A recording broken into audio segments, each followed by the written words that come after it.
Shalom saudaraku, kembali lagi berjumpa di Live Study, sebab orang yang berhenti belajar, berhenti bertumbuh. Mari kita bersatu di dalam doa. Bapa yang baik, terima kasih buat kasih setia Tuhan dalam kehidupan ini. Biar Tuhan yang berbicara kepada kami pribadi lepas pribadi lewat pembelajaran ini. Dalam nama Tuhan Yesus kami berdoa, amin. Saudaraku, kita sudah masuk ke dalam Kisah Para Rasul pasal yang ke-11 saat ini, ayat 1 sampai dengan 18. Kisah Rasul pasal yang ke-11 ayat 1 sampai dengan ayat yang ke-18. Kita mulai. Saya akan bacakan ayat 1 sampai 3 dulu. Rasul-rasul dan saudara-saudara di Yudea mendengar bahwa bangsa-bangsa lain juga menerima firman Allah. Ketika Petrus tiba di Yerusalem, orang-orang dari golongan yang bersunat berselisih pendapat dengan dia. Kata mereka, "Engkau telah masuk ke rumah orang-orang yang tidak bersunat dan makan bersama-sama dengan mereka." Nah, saudara, ini adalah kelanjutan dari kisah Petrus melayani Kornelius, ya. Di mana di ayat 1 sampai 18 ini kita akan melihat pembelaan yang disampaikan oleh Petrus karena tindakan Petrus menerima Kornelius dan teman-temannya sebagai anggota jemaat. Nah, saudara-saudara Petrus, ya, orang Kristen Yahudi yang ada di Yerusalem, ya, itu mengecam Petrus. Tetapi pada akhirnya kita lihat mereka bisa menyetujui juga tindakan Petrus. Nah, pemberitaan Injil kepada Kornelius ini adalah sukacita besar untuk bangsa-bangsa Goyim, bangsa-bangsa non-Yahudi. Seperti saudara dan saya, Injil itu adalah sebuah sukacita besar karena terang Injil benar sampai kepada bangsa-bangsa lain yang bukan bangsa Yahudi. Nah, kabar ini menghebohkan saudara, ya. Dan langsung tersiar kepada jemaat di Yerusalem dan sekitarnya karena Kaisarea juga memang tidak terlalu jauh secara posisi lokasi dari Yerusalem, maka berita itu cepat tersebar, ya. Kalau zaman sekarang kan ada WhatsApp, ada sosial media, tersebarnya itu bukan cepat lagi, ya. Dalam 1 detik, 1 menit dari Amerika juga bisa tersiar langsung. Zaman dulu nggak ada, kan semua desas-desus. Nah, saudaraku, kenapa sih orang-orang Kristen Yahudi ini, saudara-saudara di Yerusalem, harus mengecam Petrus? Bukankah sebenarnya mereka juga udah mendengar sendiri amanat agung Tuhan Yesus untuk menjadikan segala bangsa murid? Sebelum Tuhan Yesus naik udah dibilang Injil itu harus dari Yerusalem, Yudea, Samaria sampai ke ujung bumi. Ya. Tetapi kenapa mereka tetap mengecam, ya? Seakan-akan resistance, ya, atau intoleran akan hal ini. Di sini kita bisa belajar loh saudara, ya. Ingat nih satu statement ini. Saraf agama memang selalu menjadi salah satu yang paling sulit untuk dimatikan. Saya ulang lagi. Saraf agama atau roh agamawi itu selalu menjadi salah satu hal yang paling sulit untuk kita matikan. Ini mereka menolak, mengecam Petrus karena urat agamanya itu udah terlalu kencang. Nah, apa korelasi dengan kita hari ini? Saya kasih contoh saudara. Tidak setiap orang yang beribadah hari Minggu ke gereja itu betul-betul mau beribadah kepada Tuhan. Berapa banyak yang sebenarnya itu memuaskan roh agamawi atau saraf agamanya? Nanti dibuktikannya dari mana? Ya udah, pokoknya kalau aku udah ke gereja hari Minggu, Tuhan sayang sama aku. Nanti yang penting aku hidup di hari-hari lain ya terserah mau taat ke mau enggak ke, pokoknya aku hari Minggu udah ke gereja. Kalau enggak ke gereja aku merasa bersalah. Itu roh agamawi, itu saraf agama, saudara. Jadi mendengarkan firman itu bukan untuk belajar, untuk diisi kembali, untuk mendengarkan pesan Tuhan, untuk bersekutu bersama orang percaya, tapi hanya untuk ya kalau hari Minggu nggak ke gereja ada yang kurang gitu. Nah, itu kan saraf agama, saudara. Jadi dari zaman dulu ya, yang namanya saraf agama ini salah satu hal yang paling sulit untuk dimatikan. Nah, dari kisah ini kita juga melihat firman Allah yang diterima oleh orang-orang non-Yahudi nampaknya memiliki pengaruh yang lebih besar daripada orang-orang Yahudi itu sendiri. Nah, lantas hal ini tentunya membuat mereka kaget, saudara. Sebab kok dampaknya tuh lebih besar. Nah, orang Yahudi pada saat itu kan banyak yang berpikir bahwa orang non-Yahudi itu tidak pedulilah tentang kepercayaan, tentang agama. Tapi tanpa disangka-sangka pemberitaan Injil Kristus itu di luar dugaan.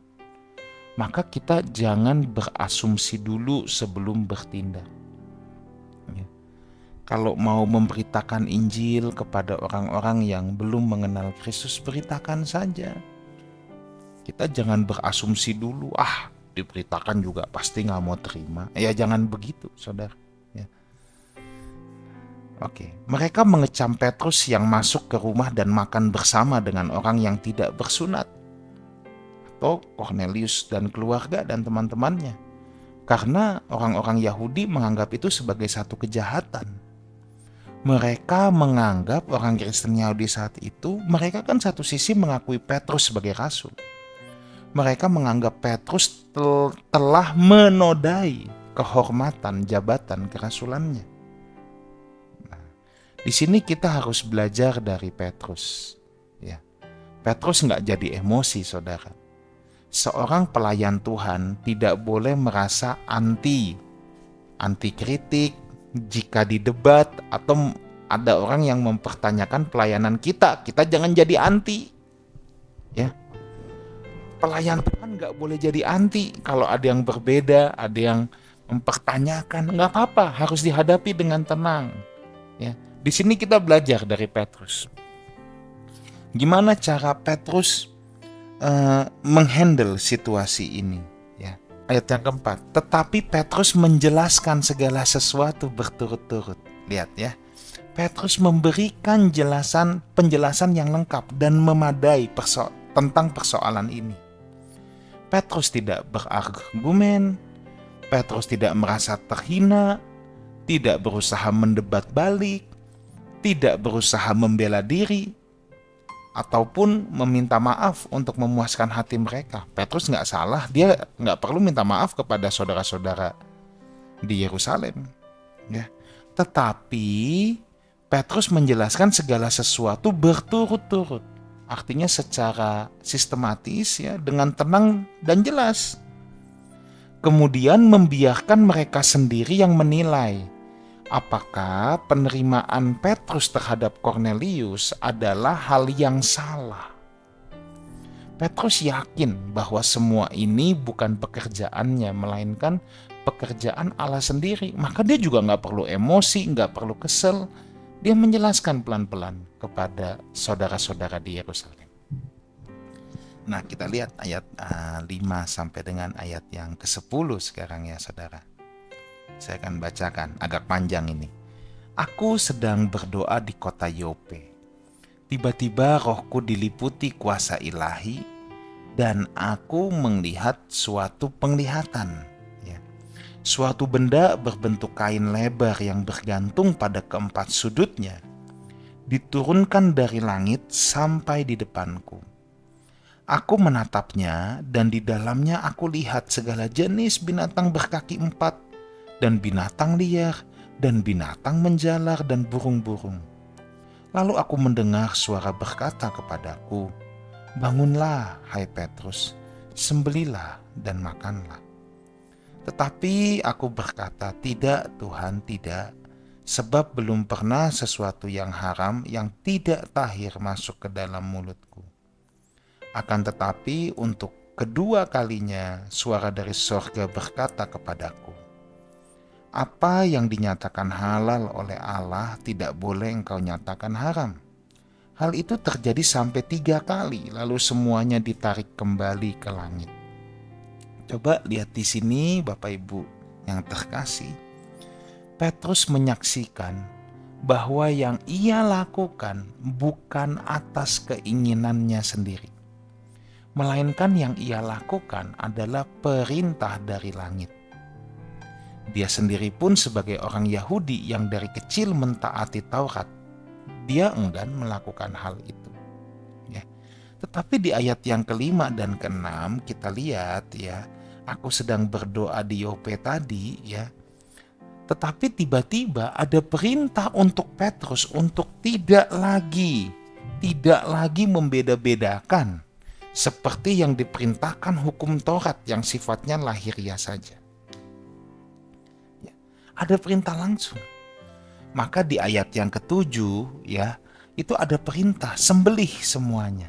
Nah saudara, sebenarnya sebelum peristiwa air bah ya, kalau kita lihat Alkitab Kejadian pasal yang ke-9, sebelum peristiwa air bah, manusia itu belum makan daging.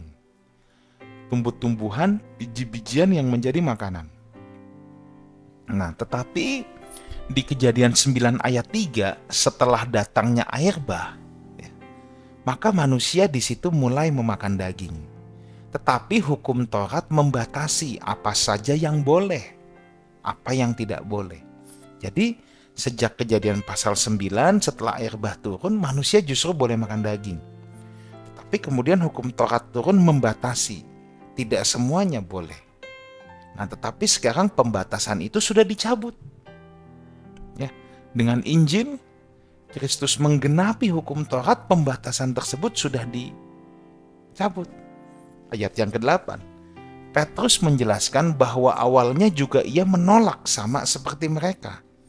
Namun ada perintah dari sorga bahwa pembatasan tersebut sudah dicabut. Allah sudah mentahirkan orang-orang non-Yahudi yang tadinya dianggap tercemar. Nah, kita pause dulu. Saya mau tanya dulu. Menurut saudara, Paulus, Petrus makan babi nggak? Nah, coba ya. Menurut saudara makan babi? Menurut saya mereka tetap tidak makan babi. Tetap tidak makan babi. Tetapi mereka tidak melarang untuk orang-orang yang makan babi. Ingat ya, ini Petrus disuruh makan ini bentuknya penglihatan, bukan makanan fisik. Kita harus melihat pelajaran di balik penglihatan itu, bukan soal makanan fisiknya. Ya, bukan soal makanan fisiknya. Tetapi pelajaran di balik hal tersebut bahwa tidak ada lagi pembedaan. Pembatasan itu sudah dicabut. Seandainya Petrus dan Paulus mau makan babi, boleh nggak? Boleh-boleh aja. Tetapi menurut hemat saya, ya, menurut pendapat saya, mereka tetap tidak makan babi. Kenapa? Alasannya dua, saudaraku. Alasannya dua. Yang pertama, memang dari dulu nggak makan. Dari dulu nggak makan, tiba-tiba makan itu bukan hal yang gampang. Ya. Yang kedua, kemungkinan mereka tetap menjaga untuk jangan membuat orang-orang yang saudara-saudara orang Yahudi yang masih kanak-kanak imannya kemudian menjadi tersandung. Tetapi mereka jelas, untuk orang-orang non-Yahudi yang memang nggak punya Taurat, ya yuk jangan larang-larang. Nah, jadi kalau saudara dan saya yang nggak punya Taurat boleh, tidak ada masalah. Kalau yang punya Taurat maupun nggak ada masalah juga, karena pembatasan itu sudah dicabut ya. Nah, itu intermezzo aja. Oke. Ayat 9 kita lihat. Sebab itu tidak boleh lagi menyatakan sebagai haram. Jadi pelajarannya apa? Jangan ada lagi yang berpikir dirinya istimewa, VIP di hadapan Tuhan, merendahkan yang lain. Jangan ada, saudara. Ya. Jangan ada. Jangan ada. Ya. Itu sebabnya jangan ada orang yang berpikir bahwa dia orang penting, orang khusus di hadapan Tuhan. Yang lain less important. Kalau kita melihat orang lain kurang penting di hadapan Tuhan, nah itu sama kayak orang Yahudi dulu. Makanya nggak boleh ada yang dikatakan haram, merasa diri paling istimewa, nggak ya. Nah, di ayat ke-10 Petrus menegaskan hal ini terjadi 3 kali.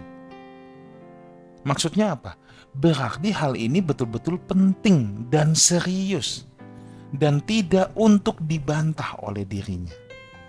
Perintah ini sangat tegas, sangat konsisten, sampai 3 kali. Jadi ini hal yang serius dan pasti benar.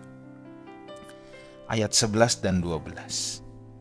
Dan seketika itu juga 3 orang berdiri di depan rumah, di mana kami menumpang. Mereka diutus kepadaku dari Kaisarea. Lalu kata Roh Kudus kepadaku, pergi bersama mereka dengan tidak bimbang. Dan 6 saudara ini menyertai aku. Kami masuk ke dalam rumah orang itu. Nah, di sini Petrus menyatakan, ini bukan penglihatan doang, tetapi dia memang mendapat tuntunan khusus dari Roh Kudus untuk ikut kepada para utusan yang diutus oleh Kornelius. Dan utusan itu datang pun itu kan suatu hal yang sangat supranatural, pasti ada campur tangan Tuhan di situ. Dari mana mereka tahu Petrus ada di situ? Kenal enggak, ketemu juga enggak pernah. Tapi mereka bisa tiba-tiba tahu. Itu aja kan tanda dari sebuah tuntunan Roh Kudus, saudaraku. Nah, itu sebabnya Petrus tidak ragu untuk ikut kepada utusan-utusan Kornelius itu, sekalipun mereka bukan bangsa Yahudi.